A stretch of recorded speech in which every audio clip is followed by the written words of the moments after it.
Anyway, last level, back to our car form. No more strange and weird gimmicks. Should have waited for more life there, but I figured auto-aim was more important. First part of the level, real easy.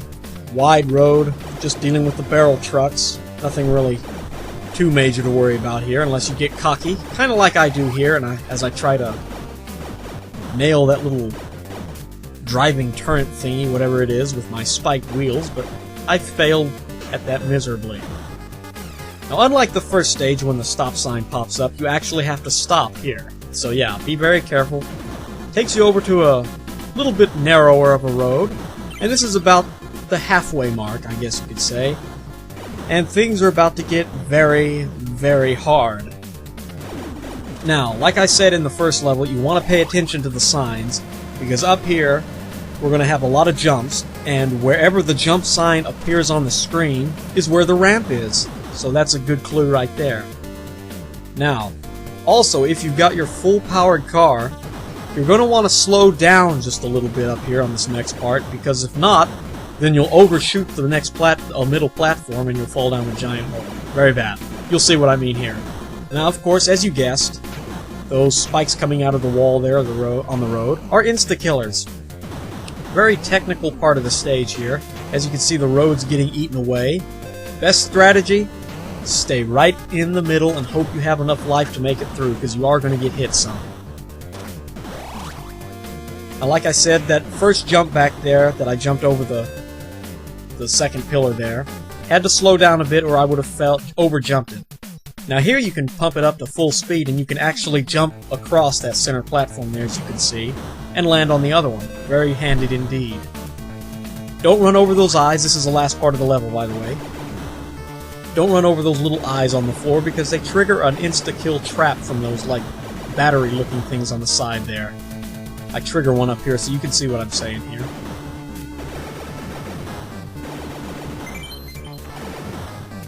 There we go, yeah. As long as you stop, it'll eventually shut off, but yeah, if you're not paying attention to what you're doing, you're in a world of trouble.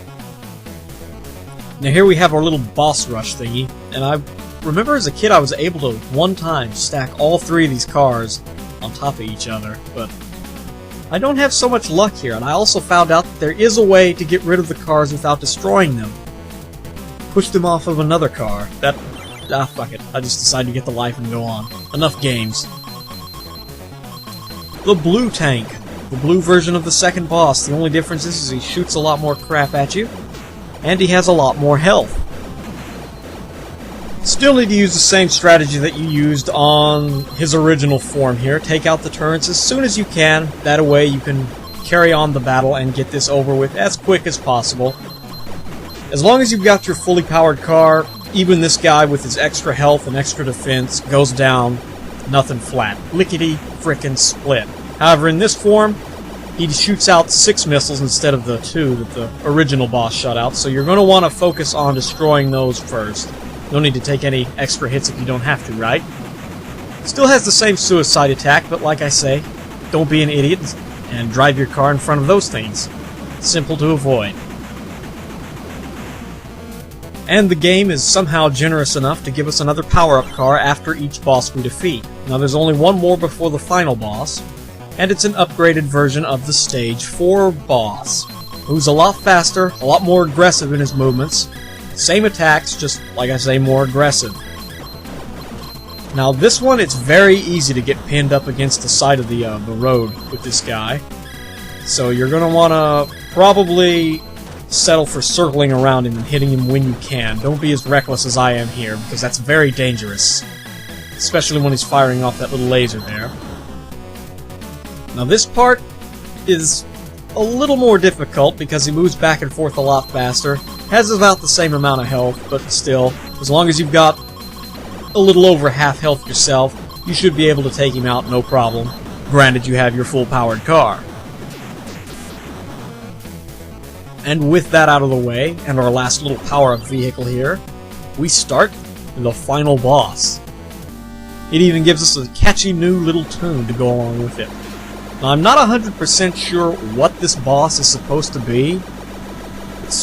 I think it's a nuclear missile or something like that, which why a nuclear missile is driving down the road remains a mystery.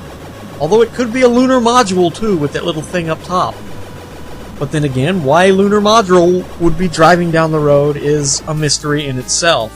This form only has one attack, the insta-kill ignition blaster thing there. And I guess technically he has two, because he can crush you up against the side, but that's not really an attack. Full-powered car, this form goes down easy enough. And, as with all bosses, once you start the fires bursting out on him, his health is very low. Something I also found out that's relatively nifty is that if you die during a boss and you go back to fight him, they'll have less health than they did the first time, which is interesting. Now, his second form here, he spits out little blue balls at first until you catch him on fire there, and then he spits out the red ones, in which you can't destroy their projectiles. Very deadly. But, once again, full-powered car, you should be able to take him down before he's able to use his ignition booster on you. And with that out of the way, we're done. You have beaten the game. This is also the credits music, is where one of the best pieces of music in this game comes from. Plus the credits line is really short, so I'm just going to kick back and let you enjoy the screen that so few people have ever seen before. And I'll come back afterwards and show you some of the bonus things that are in this game.